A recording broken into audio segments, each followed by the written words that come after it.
Nunca creí en el patasola, en el Moán ni en ninguna de esas vainas que cuentan los viejos hasta que don Evaristo Guarnizo, un indígena nasa de 70 y pico de años, me miró fijo a los ojos debajo de un cedro centenario y me dijo con voz de río viejo: hay alguien en estas montañas que lleva siglos esperando encontrarse con un guardaparques como tú. Alguien que nos ha estado observando desde que llegaron los primeros machetes y las primeras motosierras. 3 días después, yo ya estaba trepando por trochas que no aparecen en ningún mapa del IDEAM ni del Instituto Geográfico, rumbo a una verdad que me iba a costar el puesto, la novia, la tranquilidad y hasta el nombre con el que me habían criado. Me llamo Brian Steven López Ramírez, y en el verano del 96 yo tenía 24 años recién cumplidos, recién egresado de la Universidad Nacional de Palmira con el título de ingeniero forestal bajo el brazo y mi primer contrato serio como guardabosques auxiliar en la Reserva Forestal Protectora del Macizo Colombiano, sector Pura C, Coconucos. El cargo no era ninguna maravilla: limpiar trocha, revisar fogatas ilegales de mineros, llenar formatos en triplicado que después nadie leía, y de vez en cuando correrle a los raspachines cuando se ponían bravos. Pero yo estaba feliz, lejos del apartamento hacinado que compartía con 3 primos en Cali, lejos del tráfico y del calor que aplasta. Mi única compañía era una Chevrolet LV doble cabina del 82, color crema desvaído, con el radio pegado con cinta porque ya no prendía, y un Viper Motorola que casi nunca pitaba porque en esas alturas la señal de Comcel no llegaba ni a rezo. Fue a finales de julio, en plena luna llena, cuando conocí a don Evaristo. Me había mandado a revisar un tramo de la trocha que baja del volcán Pura C hacia la quebrada Palacé, una zona que solo se alcanza por caminos de herradura llenos de lodazal y piedras que parecen dientes de jaguar. El bosque era espeso, antiguo, de esos que todavía guardan árboles de guayacán y cedro que necesitan 7 hombres para abrazarlos. El suelo estaba tapizado de musgo tan gordo que cada paso parecía caer sobre una alfombra viva. Yo andaba marcando un árbol caído que había que sacar antes de que obstruyera el paso cuando escuché que algo se movía entre las guaduas. En esa soledad, escuchar a otro ser humano es tan raro que uno voltea rápido y la mano se va sola al radio portátil. El hombre que salió de entre la niebla parecía tener más años que el mismo volcán. Pelo largo y plateado recogido en una trenza tradicional nasa, cara llena de surcos como los caminos de la cordillera, ojos negros que parecían pozos de petróleo. Vestía un pantalón de drill gastado, botas de caucho remendadas con alambre y una ruana gruesa que olía a humo de leña y a tierra mojada. Pero lo que más me impactó fueron esos ojos, antiguos, profundos, como si hubieran visto nacer y morir civilizaciones enteras. «Usted es el nuevo guardabosques», dijo sin saludar siquiera. «Brian López, a sus órdenes». «Don», le tendí la mano. «Evaristo Guarnizo, de la vereda Las Delicias, resguardo de Guambía». Su apretón fue duro, calloso, como si sus manos estuvieran hechas de raíz. «Usted anda lejos de las trochas oficiales, mijo». «Órdenes son órdenes», contesté, sintiéndome chiquito. «Esta parte no la revisan desde hace más de 1 año». Don Evaristo asintió despacio, mirando los árboles gigantes que nos rodeaban como si fueran parientes suyos. «Estas montañas tienen su propia ley, su propio dueño. El INCORA, parques nacionales, las multinacionales, todos creen que mandan aquí. Pero aquí solo somos visita. Hay sitios que no quieren que los midan ni los marquen». Yo había escuchado a muchos campesinos hablar del bosque con respeto, pero en la voz del viejo había algo distinto, una certeza que ponía la piel chinita. «Usted parece conocer bien estas lomas, don Evaristo». «Más que bien», dijo. «Mi gente lleva aquí desde antes de que llegaran los españoles con sus cruces y sus títulos de propiedad. Nosotros recordamos lo que otros han querido olvidar». Hizo una pausa larga, me miró fijo, como midiéndome el alma. «Dígame, Brian Steven, ¿usted ha visto algo raro por estos lados? Huellas, ramas quebradas a una altura que ningún oso hormiguero alcanza, zonas donde ni los guatines se atreven a entrar». Pensé en los 3 meses que llevaba en el cargo.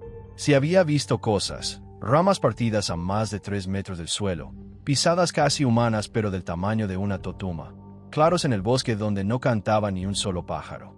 Se lo había comentado al ingeniero jefe, un tipo de Popayán que se reía y decía que yo veía demasiadas películas de duendes en el canal regional.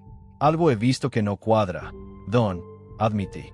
«Pero nada que yo pueda poner en un informe sin que me tilden de loco». El viejo sonrió por primera vez. Una sonrisa triste, cansada. «Bien, Es honesto. Eso ya es mucho. ¿Tiene un ratico? Miré mi reloj Casio Illuminator que me habían regalado al graduarme. 2 horas antes de que me toque reportarme. Nos sentamos sobre un tronco cubierto de musgo. Don Evaristo sacó un termo de aluminio abollado. Sirvió café negro, fuerte, de esos que saben a tierra y a fogata, y me pasó la tapa a modo de pocillo. ¿Qué sabe usted del Moán? Preguntó de repente. Casi me quemo la lengua. ¿El duende peludo que vive en las quebradas y se lleva a las mujeres? Para los blancos es un duende, dijo con tono seco. Para nosotros es familia. Mi tatarabuelo lo conoció. Y mi abuelo también. No son cuentos de camino, Brian. Son memoria. Yo crecí viendo muy impactante los domingos en la casa de mi abuela, leyendo revistas Misión con fotos borrosas del supuesto pie grande gringo, pero siempre lo archivé en la carpeta de cosas que dan risa. Se le nota la cara de incrédulo, continuó don Evaristo. Yo también lo fui, hasta que lo vi con estos ojos. Hace 32 años, cuando tenía menos edad que usted, creído de que conocía cada palmo de estas montañas. Me equivoqué. Me miró directo, sin parpadear. Se lo estoy contando porque veo algo en usted, mijo. Respeta el bosque. Observa, escucha, y eso es lo que él necesita. Mi corazón empezó a latir como tambor de currulao. Él, hay alguien que quiere conocerlo. Alguien que lleva décadas viendo cómo los guardaparques, los mineros, las empresas madereras y hasta los mismos campesinos van comiéndose su casa pedazo a pedazo. Tiene cosas que decirle a la humanidad, y creo que usted necesita oírlas. Usted me está diciendo que quiere presentarme al Moán. Se llama Kui, respondió con total naturalidad. Y sí, eso mismo le estoy diciendo. Es amigo de mi familia desde hace 3 generaciones. No confía fácil, y menos en gente del gobierno. Pero yo le hablé de usted, de cómo marcó como zona de protección especial los relictos de roble que querían tumbar para la carretera. Está dispuesto a verlo. Esto es una locura, pensé. Pero algo dentro de mí, algo que no era razón, se encendió. Probablemente, admitió don Evaristo, como si me leyera el pensamiento. Pero usted va a decir que sí. Lo veo en sus ojos.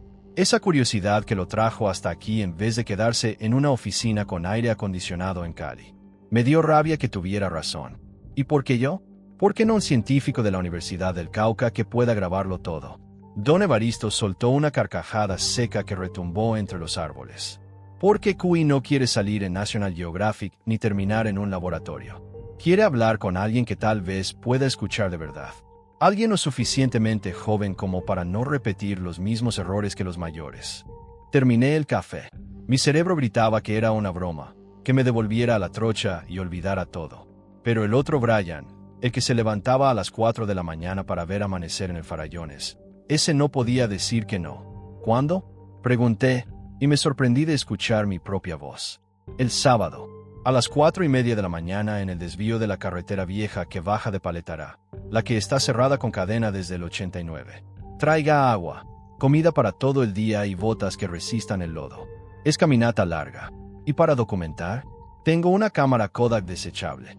Nada, me cortó. Ni cámara, ni grabadora, ni celular. Esto no es para pruebas, Brian. Es para entender. Si no acepta eso, mejor no venga. Debería haberme parado y seguir mi camino. Debería haberle contado todo al ingeniero jefe. En vez de eso, asentí. Allá estaré. Don Evaristo se levantó con una agilidad que no le pegaba a su edad. Una cosa más, ni una palabra a nadie. Kui valora su intimidad. Si se corre el rumor, si llegan curiosos o periodistas, desaparece para siempre. Y usted habrá perdido algo que ni siquiera sabe que existe. Se dio la vuelta, pero antes de perderse entre la niebla agregó. Y no traiga armas, mijo. Si Kui quisiera hacerle daño, ni una escopeta de fierros lo salvaría. Pero no quiere. Es más humano que muchos humanos que yo conozco. Y así, sin más, se esfumó entre los árboles tan silencioso como había llegado. Los 3 días siguientes fueron pura rutina de guardabosques, pero mi cabeza estaba en otro lado. Me metí en la biblioteca municipal de Popayán a revisar archivos viejos del diario del Huila y el Liberal. Recortes amarillentos desde los años 20 con titulares sobre huellas gigantes en el Pura C, apariciones de un hombre peludo cerca de la Laguna del Buey, gritos nocturnos que helaban la sangre en las fincas de La Plata. El viernes en la noche preparé la mochila con cuidado casi religioso, 2 cantimploras de agua, panela con queso, bocadillo veleño, linterna de dinamo, brújula Silva, mapa topográfico 1. 25.000 que había sacado de parque y que marcaba hasta donde llegaba el mundo conocido. Puse el despertador a las 3:15 de la mañana y me acosté mirando el techo de zinc de la casita de madera que me había asignado Parques Nacionales, preguntándome si al día siguiente iba a vivir la experiencia de mi vida o si me habían hecho la broma más elaborada de la historia. El sábado llegué al desvío a las 4:40 de la mañana. La LV temblaba en el lodazal. Los faros cortaban la oscuridad como cuchillos. El frío era bravo, de esos que calan hasta los huesos, y la neblina flotaba entre los frailejones como fantasmas. El carro de don Evaristo ya estaba ahí, un Jeep Willys del 62 color verde militar, oxidado pero con el motor afinado como reloj. El viejo salió con una mochila militar vieja, llena de parches. «Llegó», dijo simplemente, y no supe si estaba sorprendido o si lo sabía desde siempre. «Palabra es palabra», respondí, echándome la mochila al hombro. «Para el mediodía ya va a saber si valió la pena o si lo traje de paseo». Me entregó un bastón tallado en madera de chonta, fuerte y liviano. «Va a necesitar esto. El terreno se pone hijueputa». Empezamos a caminar cuando el cielo apenas comenzaba a aclarar por el oriente. Don Evaristo marcaba un paso firme, sin apuro, como si la montaña le abriera camino. La carretera vieja pronto se convirtió en trocha de ganado, luego en un hilo entre frailejones gigantes y bosque de niebla. La primera hora caminamos callados. Había aprendido que en la montaña hablar de más es faltarle el respeto al silencio. Solo se oía el canto de los primeros cucaracheros, el grito lejano de una águila mora y, de vez en cuando, el rugido apagado del volcán pura C que recordaba que estaba vivo. «¿Y su familia qué dice de que ande metido en esto?», preguntó don Evaristo mientras llenábamos las cantimploras en un chorro cristalino. «Mi mamá es profesora en Buga, mi papá contador en una cooperativa. Tengo una hermana menor estudiando Derecho en la Tadeo. Todos creen que estoy loco por no quedarme en Cali con un buen sueldo y aire acondicionado. ¿Y usted qué cree? Que estoy exactamente donde tengo que estar», dije con seguridad. 4 años estudiando ciclos biogeoquímicos y manejo forestal en aulas con ventilador. Pero aquí es donde se siente de verdad. Don Evaristo asintió satisfecho. «Bien, Cuy respeta eso. No tiene paciencia con gente que solo conoce el mundo por libros y Excel». Seguimos subiendo. El aire se volvía más fino, las piernas quemaban, el sudor me empapaba la camisa de drill a pesar del frío. El viejo subía como si la gravedad le tuviera respeto. Hacia las 8 paramos en un filo rocoso desde donde se veía todo el Valle del Cauca. La carretera panamericana parecía una cinta gris entre cafetales, y Popayán apenas un puñado de tejas rojas a lo lejos. Don Evaristo sacó arepas de queso envueltas en hoja de bijao y chorizo ahumado. Comimos mirando volar un cóndor que planeaba en las corrientes térmicas. «¿Falta mucho?». «2 horas, tal vez menos, y sigue con ese paso». Tomó un trago largo de su cantimplora y me miró serio. «Tengo que prepararlo para lo que va a ver». El corazón se me aceleró. Cuy mide como 2,30 m, tal vez más. Todo cubierto de pelo rojizo oscuro, como el de los osos de anteojos, pero más largo. La cara no es de mono ni de persona, es otra cosa. Los ojos son lo que más asusta. Saben, juzgan, recuerdan. Se mueve sin hacer ruido aunque pesa más de 200 kilos y puede partir un tronco de roble como si fuera palo de balso. Intenté imaginarlo y no pude. Las fotos borrosas de revistas y los videos granulados de YouTube, que en el 96 ni existían, siempre parecían disfraces baratos. Pero la forma en que don Evaristo lo describía, como quien habla del vecino de al lado, lo hacía real de repente. ¿Es peligroso? Solo si lo provocan. Pero hoy no. Tiene curiosidad por usted, por el guardabosques que prefiere proteger árboles antes que firmar permisos de tala. También está bravo.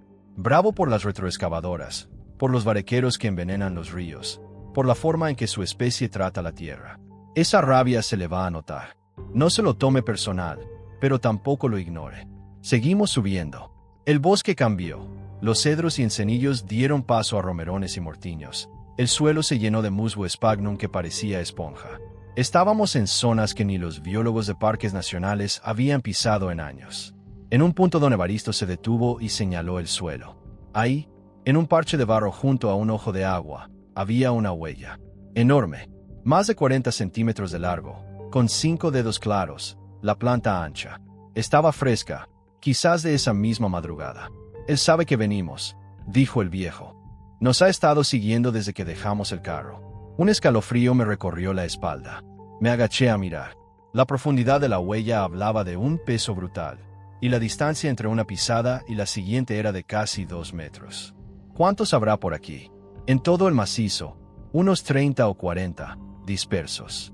Son solitarios, aunque a veces andan en pareja o con crías. Kui lleva solo mucho tiempo. Su compañera murió hace 15 años. Era vieja, se fue durmiendo bajo un frailejón, según le contó a mi tío. Nunca tuvieron hijos. Era demasiado. Hablaba de ellos como quien habla de venados o de guaguas. Criaturas con historias, duelos, territorios. Seguimos. El sol ya estaba alto, calentando la niebla y creando juegos de luz entre los árboles. De repente don Evaristo se detuvo y señaló adelante. Ahí. Al principio no vi nada. Luego, entre un grupo de cedros ancestrales, apareció una estructura casi invisible. No era cueva. Era un refugio hecho con troncos caídos, cubierto de corteza y musgo, perfectamente camuflado. Había que estar a menos de 10 metros para notarlo. Kui lo construyó hace como 40 años, explicó don Evaristo. Tiene varios refugios por todo su territorio. Este es el de verano, cerca del agua, buena cacería, lejos de cualquier trocha humana. Al acercarnos vi más detalles. Un fogón de piedras, frío pero usado recientemente, pilas de leña perfectamente apilada, varas para secar carne, y un montón de huesos, venado, danta, tal vez oso, limpios y ordenados lejos del refugio. No está, susurré. Está mirando, corrigió el viejo. ¿Quiere ver cómo reacciona usted al llegar a su casa? Giré lentamente. Nada se movía.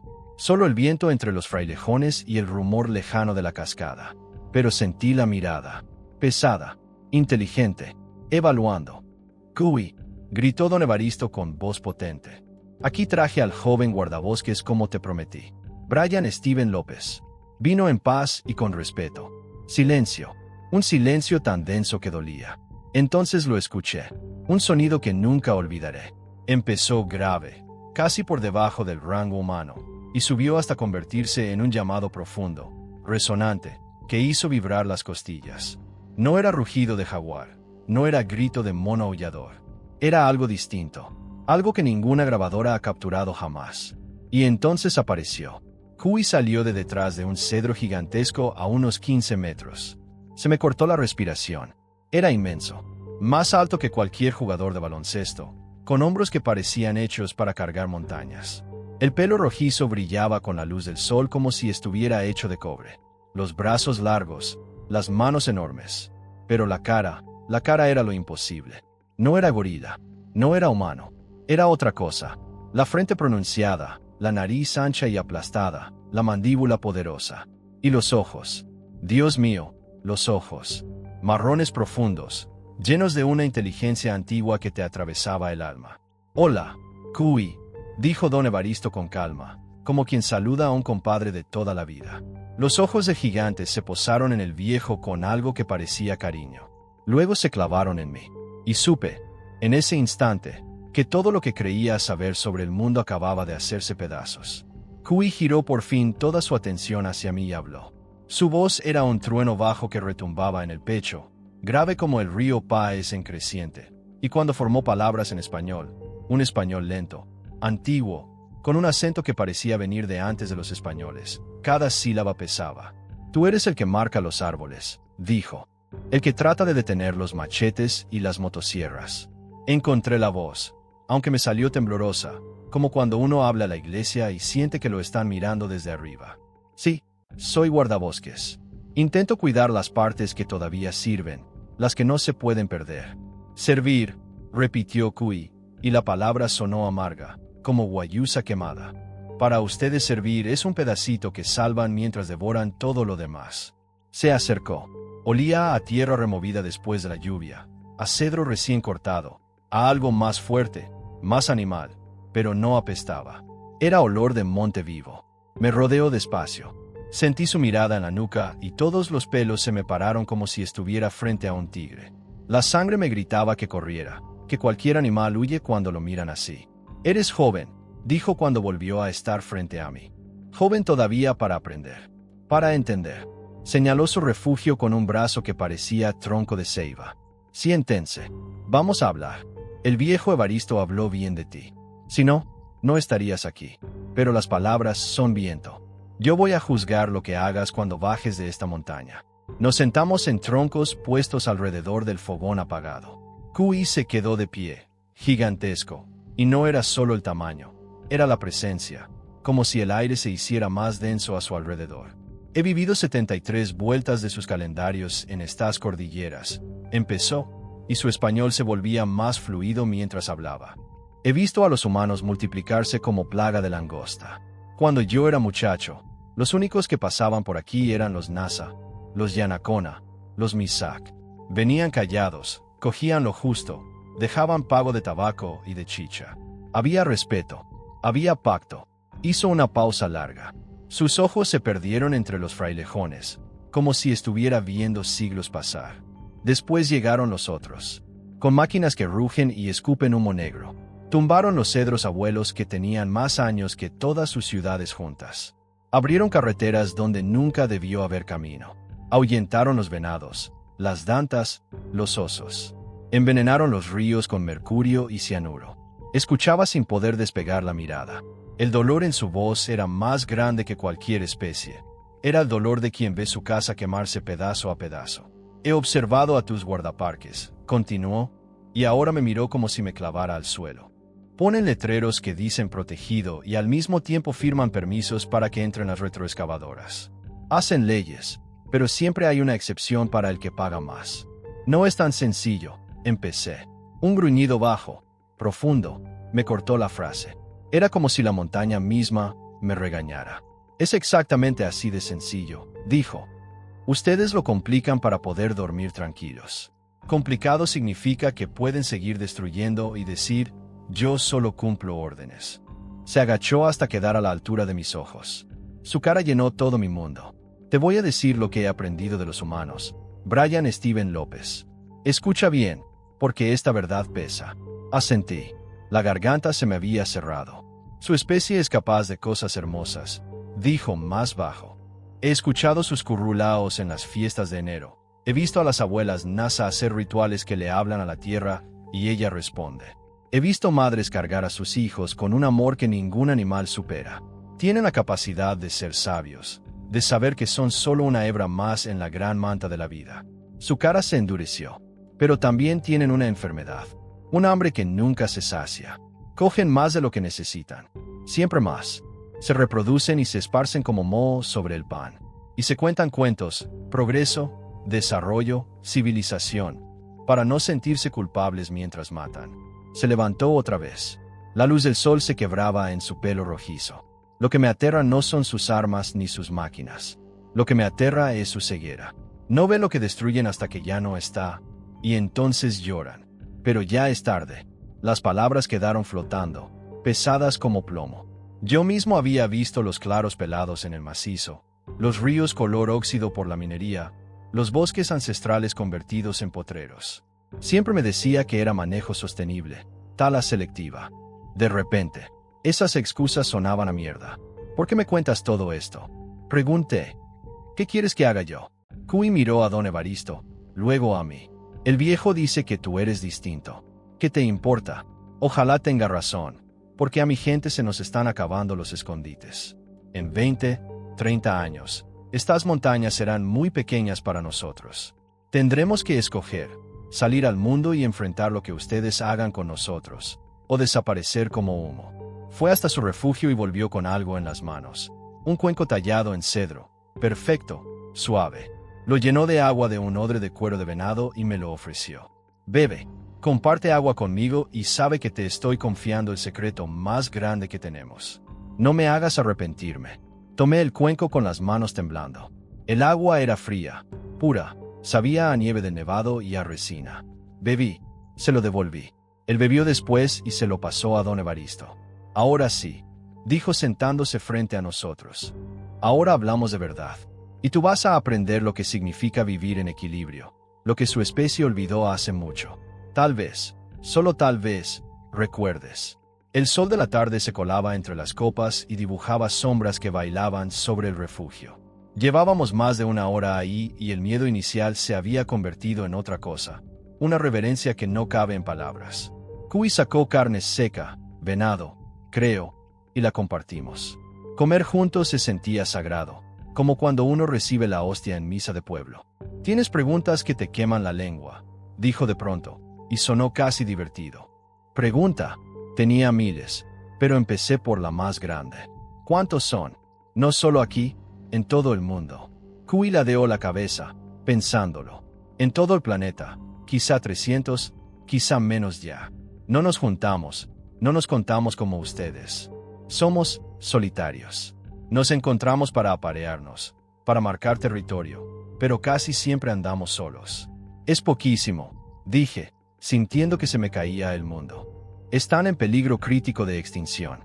Siempre fuimos pocos, respondió. Una hembra tiene 3, máximo 4 crías en toda su vida. Muchas mueren de pequeñas. Enfermedades, caídas, a veces un jaguar cuando son cachorros. Ustedes creen que somos invencibles. Somos frágiles a nuestra manera. Se levantó y caminó hasta el borde del claro, mirando hacia el valle. Cuando yo era muchacho había lugares a donde ningún humano había llegado jamás. Valles escondidos, bosques donde la tierra todavía soñaba sus primeros sueños. Hoy sus carreteras llegan hasta el último rincón. Sus drones y sus satélites nos miran desde arriba. Ya no queda nada realmente salvaje. Don Evaristo habló con voz suave. Cuéntale de los viejos tiempos, Kui, de cómo vivían los tuyos. Kui se volvió. Por primera vez vi algo distinto a la rabia o el cansancio. Nostalgia pura. Mi mamá me enseñó como la mamá de ella la enseñó a ella. Solo cogemos lo necesario. Cazamos el venado viejo, el enfermo, el que igual iba a morir. Comemos los peces que suben a desovar y mueren. Recogemos frutas, raíces, hongos. Usamos todo. Los huesos son herramientas. La piel, morrales. Los tendones, hilos. Se acercó al fogón y empezó a acomodar leña con una delicadeza que no cuadraba con sus manotas. Sacó un pedernal y un trozo de acero. Sí, tenía acero. No vivía en la edad de piedra, y prendió fuego en 2 golpes. Pronto crepitaba una fogatita. Tus antepasados sabían esto, dijo señalando a don Evaristo. Los primeros pueblos entendían el equilibrio. Sabían que tomar es una relación, no un derecho. Dejaban ofrendas, rezaban, nunca cogían más de lo que la tierra podía dar. Don Evaristo asintió.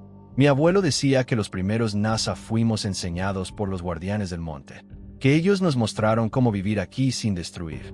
Sí, confirmó Kui. Los vimos llegar, grupitos pequeños, sin pelo grueso, sin garras, sin fuerza. Podríamos haberlos matado fácil, pero vimos algo más, inteligencia, herramientas, la misma chispa que nosotros llevamos. Entonces los enseñamos. Les mostramos que frutas no matan, donde pasan los bagres gordos, como darle gracias al venado que se entrega. Metió un palo en el fuego. Su cara se oscureció. Después llegaron los otros, con armas de fuego y hambre de metal. No preguntaron, no escucharon, solo tomaron. Y a tu gente, miró a don Evaristo, la barrieron como hoja seca en el viento. El peso de la historia cayó encima de nosotros. Yo había estudiado la conquista en el colegio, pero escucharlo de alguien que la vio pasar, siglo tras siglo, era otra cosa.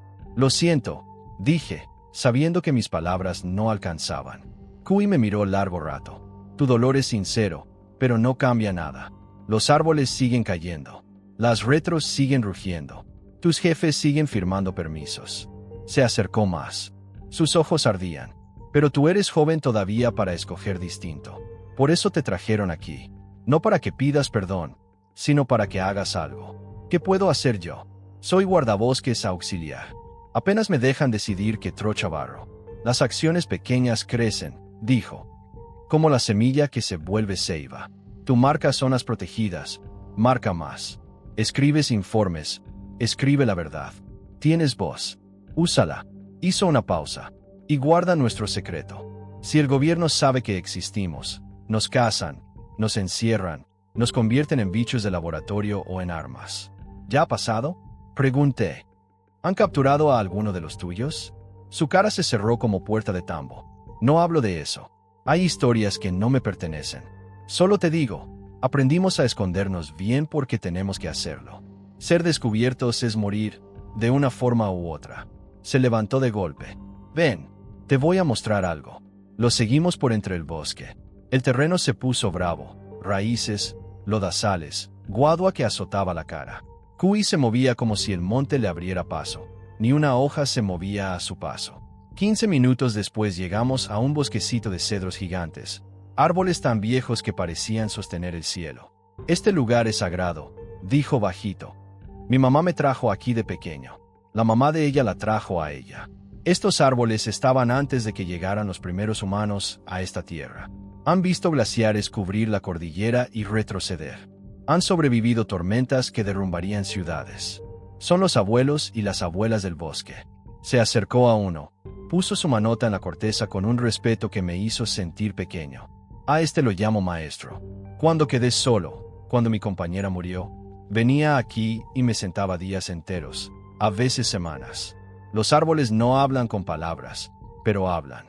Te recuerdan que la vida es larga, que las tormentas pasan, que el bosque sigue. Puse mi mano en otro cedro. La corteza era áspera, olía a resina y a siglos. Intenté imaginar ese árbol cuando era un gajo delgado, antes de los incas, antes de los españoles, antes de todo lo que conozco. Las empresas quieren tumbar este bosque, dijo Kui, y su voz sonó como piedra quebrándose. Ya vi las marcas naranjas en los árboles del borde. Están midiendo. Quieren convertir a estos abuelos en tablas para casas que duran 40 años y después se pudren. Se me cayó el estómago. Esas marcas son del proyecto maderero del ministerio. Dicen que está la selectiva. Las marcas naranjas avanzan cada año. Me cortó. Primero cogen los árboles fáciles, los que nadie ve. Después se acercan más. Solo unos pocos más. Solo esta franja. Siempre es sostenible. Pero nunca para. El hambre nunca para. Me miró fijo. Tú preguntaste qué podías hacer. Aquí tienes una cosa concreta. Salva este bosque. No me importa cómo. Usa tus leyes, tus informes, tus trampitas humanas. Pero estos árboles tienen que seguir de pie. Voy a intentarlo, dije. Pero entiéndeme, Kui, yo no tengo ese poder. Puedo poner alertas, pero las decisiones las toman los de arriba, los que solo ven metros cúbicos y plata. Su voz retumbó tan fuerte que los pájaros salieron volando en bandada. Eso es lo que me aterra de ustedes. Ven la destrucción, saben que está mal y se esconden detrás de la autoridad. Los procedimientos, yo solo cumplo órdenes. ¿Quién va a parar las máquinas si todos dicen que no pueden? Su rabia era una fuerza física. Di un paso atrás sin querer. Don Evaristo me puso la mano en el hombro, firme. Tiene razón en estar bravo, dijo el viejo. Y tiene razón en retarte. Si no eres tú, ¿quién? Si no es ahora, ¿cuándo? Miré los cedros gigantes. Intenté imaginarlos convertidos en muñones. Algo se encendió dentro de mí. No era solo pena ecológica, era furia pura. Está bien, dije, y la voz me salió firme por primera vez. Voy a hacer más que intentarlo. Voy a encontrar la forma. Hay normas de especies en peligro. Hay protección de patrimonio cultural. Este bosque es territorio ancestral NASA, interrumpió don Evaristo. Hay mecanismos legales para eso. Kui nos observó. La rabaza se le fue apagando poco a poco. Prometen mucho, palabras que se lleva el viento. Pero ahora veo algo en ti que antes no estaba. Fuego. Bien, vas a necesitarlo. Pasamos la siguiente hora recorriendo el bosquecito.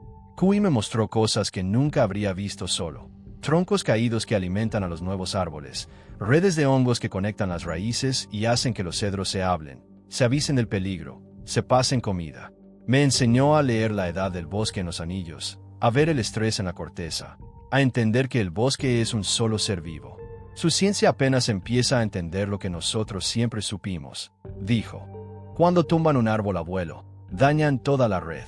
Cuando hacen clareo total, matan una comunidad que tardó siglos en formarse. Cuando el sol empezó a bajar, don Evaristo miró su viejo reloj, Seiko heredado. Tenemos que devolvernos si queremos llegar a los carros antes de que oscurezca del todo. Kui asintió. Fue hasta un morral de cuero, sacó algo envuelto en corteza de cedro y me lo dio. Desenredé la corteza. Era una figurita tallada, un oso de anteojos. Perfecto, hecho en una madera oscura que no reconocí.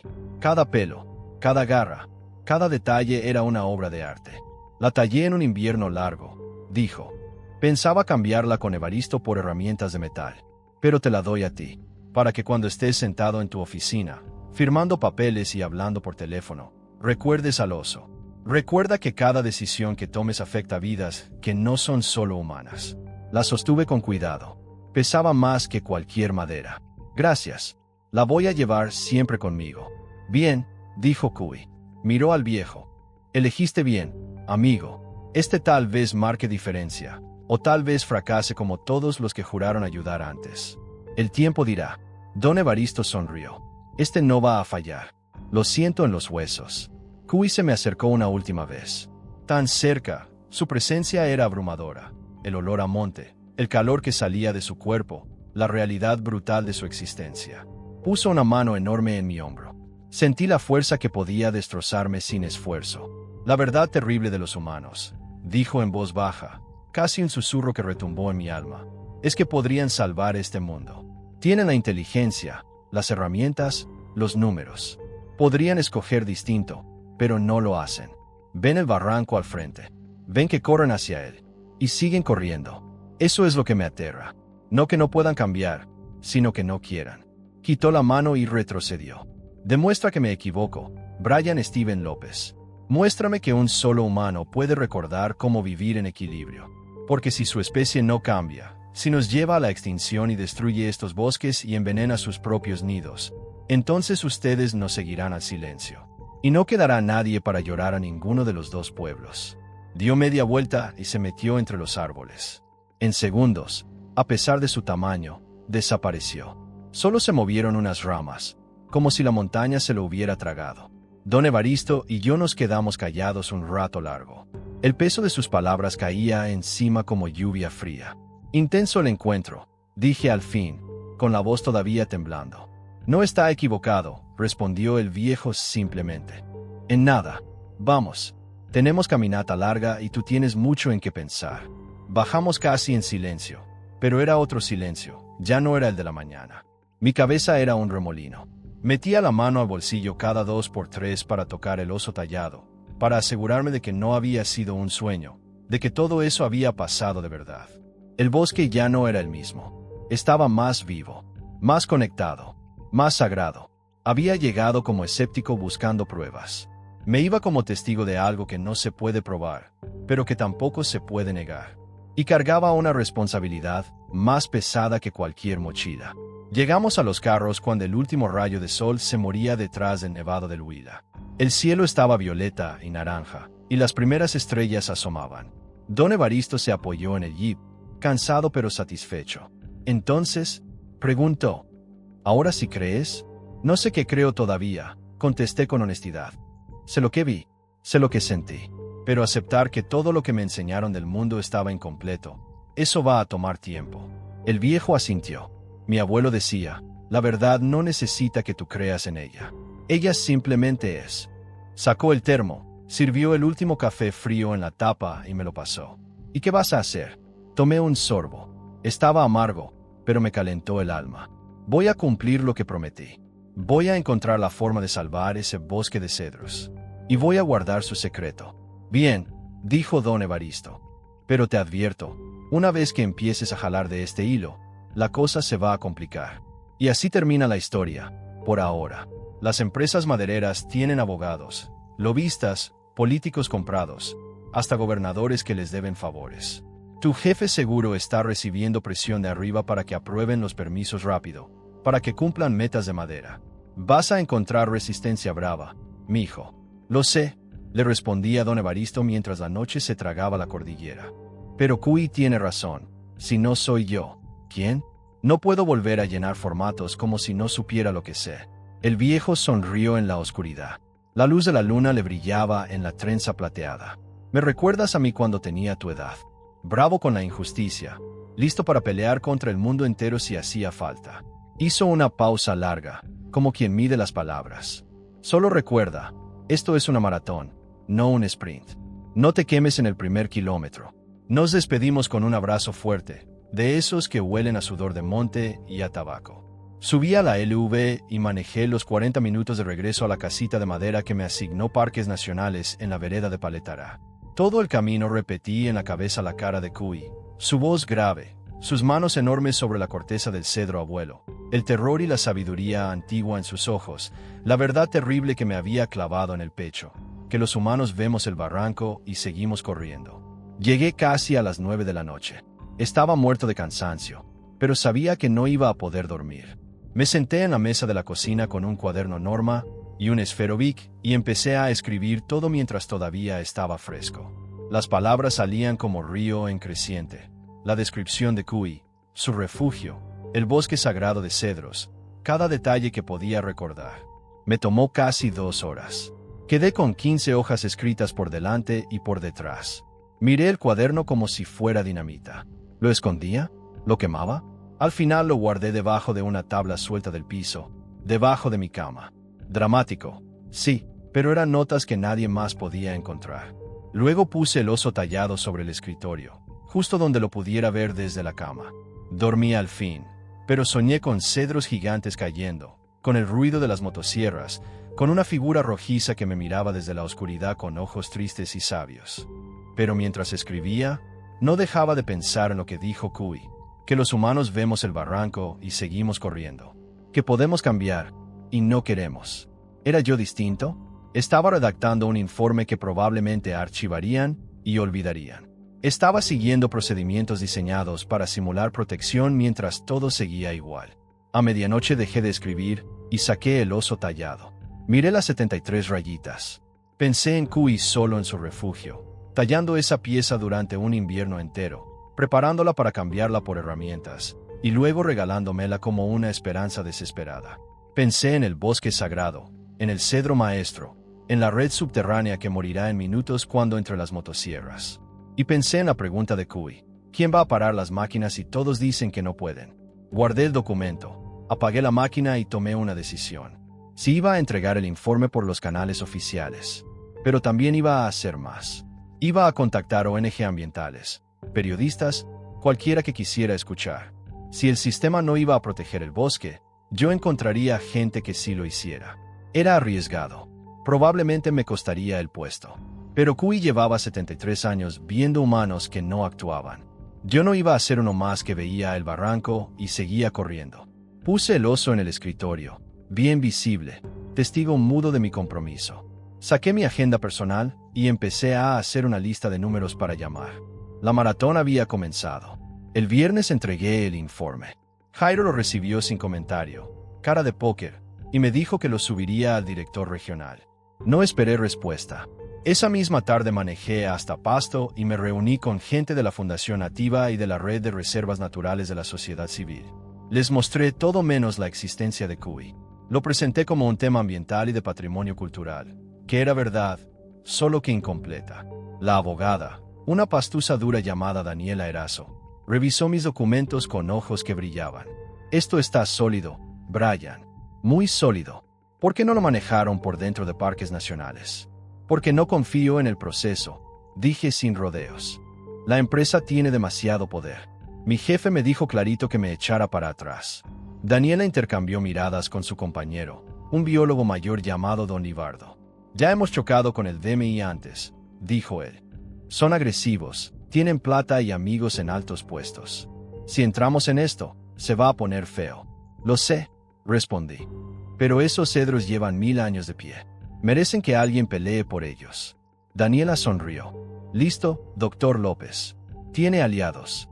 Vamos a presentar una acción de tutela por violación al debido proceso ambiental y posible afectación a especies en peligro.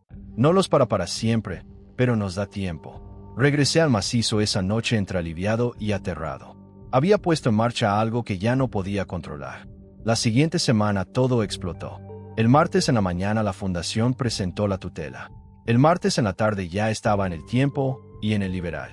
El miércoles me citaron a una reunión no solo con Jairo, sino con el director regional y una funcionaria de Bogotá. La doctora Patricia Villegas, una mujer de cara dura y voz de hielo, fue directa al grano. Señor López, ¿usted filtró documentos internos de parques nacionales a organizaciones externas? Entregué investigaciones propias y documentación hecha en mi tiempo libre, respondí. Nada confidencial, inventarios de fauna y fotos tomadas fuera de horario laboral. Fuera de horario laboral, pero en zonas a las que solo tuvo acceso por su cargo, replicó. ¿Sabe que eso se ve como conflicto de intereses? Sé que proteger especies en peligro y sitios culturales es parte de mi descripción de cargo, dije. Estaba haciendo lo que me contrataron para hacer. Jairo intentó calmar las aguas. Brian, nadie cuestiona tu compromiso, pero te saltaste los canales. Hiciste quedar mal a la institución al insinuar que no hacemos bien nuestro trabajo. ¿Y lo hacemos? Pregunté sin filtro. Porque ese estudio de impacto ambiental era una vergüenza y todos lo sabemos. Silencio de cementerio. La doctora Villegas entrecerró los ojos. Está caminando sobre hielo muy delgado, señor López. Le sugiero que piense bien sus próximos pasos. Salí de la reunión en licencia administrativa pendiente de investigación, que todos sabemos es código para estamos armando el expediente para echarlo. Me quitaron la placa, las llaves y me dijeron que me mantuviera localizable. Manejé hasta la casita en Dace. En menos de 3 semanas había pasado de guardabosques optimista a desempleado problemático. Mis papás se iban a poner verdes. Mi hermana me iba a dar sermón. Probablemente nunca volvería a trabajar en el sector público. Pero cuando miré el oso tallado sobre el escritorio, no me arrepentí. Ese sábado subí otra vez a encontrarme con don Evaristo. Lo llamé desde un teléfono público en La Plata. Mi casa no tenía línea, y quedamos en el mismo desvío de siempre. Él ya estaba ahí, apoyado en el Willis, cara de preocupación. Supe lo que pasó. En las comunidades indígenas las noticias vuelan. Seguro pierdo el puesto, dije. O ya lo perdí, prácticamente. Lo siento, mijo. No era la idea que te quedaras sin trabajo. Tú no me quedaste sin nada, le aseguré. Fue mi decisión. Solo, necesito saber si está sirviendo de algo. La tutela frenó las máquinas, pero la empresa está peleando duro. Dicen que el nido de carpintero no está activo, que los sitios culturales no son tan significativos. No sé si vamos a ganar. Don Evaristo se quedó callado un rato. Luego dijo, venga, hay alguien que necesita escuchar esto. Hicimos la caminata otra vez. Esta vez se sentía más pesada, como si la montaña supiera lo que estaba en juego. Cuando llegamos al refugio de Cuy, él ya estaba ahí, esperándonos, como si oliera nuestra llegada desde lejos. El joven guardabosques regresa, dijo, mirándome fijo. Te ves cansado, derrotado. Intenté, dije, y sonó más a defensa de lo que quería. Hice todo lo que pude. Documenté especies, trabajé con el cabildo, metí abogados ambientales. Pero el sistema está podrido, Cuy. Las empresas tienen demasiado poder, demasiada plata. Probablemente pierda el trabajo y ni siquiera sé si logré frenarlos. Cuy escuchó sin interrumpir. Cuando terminé, se sentó pesadamente en un tronco. El suspiro que soltó parecía traer siglos encima. ¿Tú crees que fracasaste? Dijo al fin. ¿Crees que porque no los paraste de inmediato, todo lo que hiciste no vale nada? ¿Acaso sí vale? Pregunté con amargura. Los árboles igual van a caer. Tal vez, concedió Cuy. Tal vez no. Pero estás pensando muy pequeño, muy corto. Hizo un gesto amplio que abarcó todo el bosque. Cuando un árbol cae, no desaparece. Se convierte en tronco nodriza, casa para insectos, comida para hongos. Alimenta el nuevo crecimiento. Muerte y vida son círculo, no línea recta. Me miró con esos ojos profundos, antiguos. Tú te paraste, usaste tu voz. Le mostraste a otros humanos que estos lugares importan. Eso es semilla, Brian Steven. Las semillas tardan en crecer, pero crecen. Tal vez no veas el árbol completo en tu vida, pero otros sí lo verán. No es muy consolador, dije. La verdad rara vez lo es, respondió Cuy. Tú querías ser el héroe que salva el día como en las películas. Pero el cambio real es lento, como la gota que desgasta la piedra. Gota, gota, gota, durante años, durante siglos. Y un día la piedra tiene un cañón partido al medio. Don Evaristo habló. Tiene razón, mijo. Yo llevo 40 años en estas peleas. He perdido más de las que he ganado. Pero cada pelea cuenta, incluso las derrotas. Le muestran a la gente lo que está en juego. Crean precedente. Construyen camino. Tú eres una gota más en un proceso muy largo. Me senté en una piedra, sintiendo todo el peso del cansancio. Solo quería hacerte honor. Kui, tú confiaste en mí, me contaste tu secreto, tu historia. No quería fallarte. Kui soltó un sonido que pudo haber sido risa. ¿Fallarme? Sacrificaste tu trabajo, tu seguridad, por unos árboles y por un ser que conociste una sola vez. Eso es más de lo que la mayoría de humanos haría. Es más de lo que yo esperaba. Se levantó y se acercó. Se agachó hasta quedar a la altura de mis ojos. Te dije la verdad terrible de tu especie, que ven el barranco y siguen corriendo. Pero hay otra verdad, más pequeña, pero real. Algunos de ustedes dejan de correr. Algunos se detienen, se dan la vuelta, intentan avisar a los demás, tratan de cambiar el rumbo. Tú eres uno de esos. Eso cuenta aunque en este momento no lo parezca. ¿Y ahora qué pasa? Pregunté con la voz todavía rota. ¿Contigo? ¿Con este lugar? Kui se encogió de hombros como quien lleva siglos encogiéndose de hombros. Seguiré viviendo como siempre he vivido. Miraré, esperaré. Si las máquinas se acercan demasiado, me iré más arriba, más adentro, buscaré nuevo territorio. Ya lo hice antes. Lo haré otra vez. Su cara se ensombreció. Cada vez queda menos monte salvaje al que ir. Cada vez es más difícil. Pero sobrevivo. Mi gente sobrevive. Somos buenos sobreviviendo aunque el mundo se nos encoja encima. La tutela nos dio mínimo 6 meses, dije. Tal vez más si la revisión ambiental es seria. Y el Cabildo está empujando la declaratoria de sitio sagrado. Todavía no está perdido. 6 meses, 6 años. Es lo mismo para árboles que llevan 1000 años de pie, respondió Kui. Pero yo usaré ese tiempo. Marcaré otros bosques, otros relictos que necesitan protección. Le contaré a Evaristo lo que sé, y él se lo contará a los que se pueda confiar. El trabajo sigue, contigo o sin ti. Eso dolió, pero entendí. Esto no era sobre mí, sobre mi ego, sobre mi necesidad de sentirme importante. Era sobre algo muchísimo más grande. Quiero seguir ayudando, dije. Ahora, sin el uniforme de parques nacionales, tal vez pueda hacer más. Ya no tengo que seguir sus reglas. Kui me miró largo rato. Luego asintió despacio.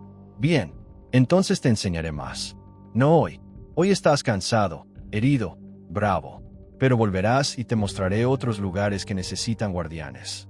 Te daré conocimiento que solo Evaristo no puede cargar. Y tú lo usarás como puedas. Se puso de pie, gigantesco, y por primera vez sentí que no me aplastaba con su presencia. Me protegía. Tú me preguntaste una vez por qué te dije la verdad terrible de los humanos.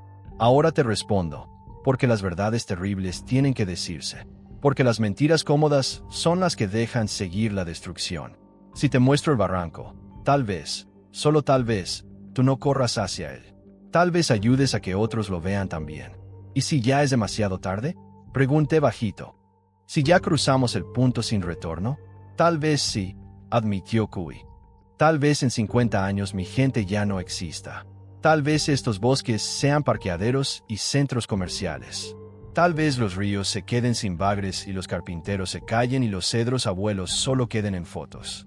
Hizo una pausa larga. El viento movió su pelo rojizo como si fuera fuego. O tal vez no. Tal vez suficientes humanos despierten a tiempo. Tal vez la verdad terrible se vuelva imposible de ignorar. Tal vez tú y otros como tú, gota, gota, gota, terminen quebrando la piedra. Puso su mano enorme en mi hombro. El peso era inmenso, pero ya no amenazante. De cualquier forma, tú hiciste lo que pudiste. Elegiste distinto a la mayoría de tu especie. Eso vale algo. Eso vale todo. Nos quedamos unas horas más. Kui me mostró plantas que nunca había visto. La hoja de huaco que cura la tos, el mortiño que da fuerza, el helecho que avisa cuando el bosque está enfermo. Me habló de los cambios que había visto en 73 años. Estaciones que ya no llegan cuando deben, animales que cambian sus rutas porque el ruido humano los ahuyenta, niebla que sube más temprano. Cuando el sol empezó a caer, algo cambió dentro de mí. El desespero y la rabia no desaparecieron, pero se convirtieron en otra cosa, determinación, o quizás la paz de saber que esta pelea iba a ser más larga y más dura de lo que imaginé.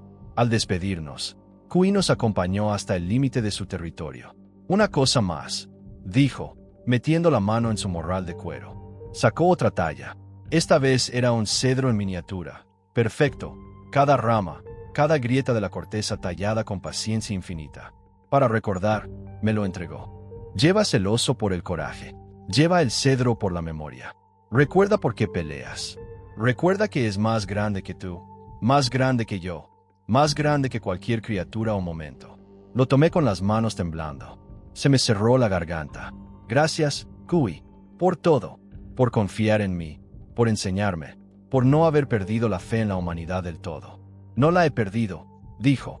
Si la hubiera perdido, tú no estarías aquí. Estoy bravo, sí. Tengo miedo, sí, pero no sin esperanza. La esperanza es pequeña como semilla en invierno, pero está viva.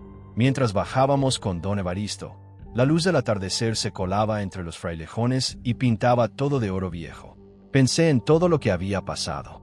Hace 3 semanas era un guardabosques ingenuo que creía entender cómo funcionaba el mundo. Ahora estaba sin empleo, tal vez sin futuro en el sector, pero había conocido a un guardián del monte y había aprendido verdades que la mayoría nunca creerá. ¿Y ahora qué vas a hacer?, me preguntó don Evaristo cuando llegamos a los carros. No lo sé exactamente, admití. Buscar otro trabajo, seguro fuera del sistema. Seguir con las ONG. Documentar más zonas. Tal vez algún día escribir todo esto, con mucho cuidado con lo que cuente. Y volverás. ¿A verlo? A aprender. Cada vez que me deje, respondí. Siento que apenas rasgué la superficie de lo que sabe. Don Evaristo sonrió. Bien. Necesita a alguien más joven que cargue el conocimiento. Yo tengo 72, Brian Steven. Ya no voy a hacer estas caminatas mucho tiempo más. Kui lo sabe aunque no lo digamos. Necesita a alguien que lleve las historias adelante. El peso de esa responsabilidad se me asentó en los hombros, pero no me aplastó. Me sentó bien. Un mes después estaba trabajando en una tienda de artículos de montaña en Pasto, reponiendo cuerdas, ayudando a turistas a elegir botas, ganando una miseria. No era glamoroso, pero me daba para comer mientras pensaba el siguiente paso. La tutela seguía firme. La revisión ambiental avanzaba y los primeros informes confirmaban todo lo que yo había documentado. Hábitat crítico de especies en peligro, sitios culturales de importancia mayor. La empresa apelaba, claro, pero por ahora los cedros abuelos seguían de pie. Había vuelto 2 veces más a ver a Kui.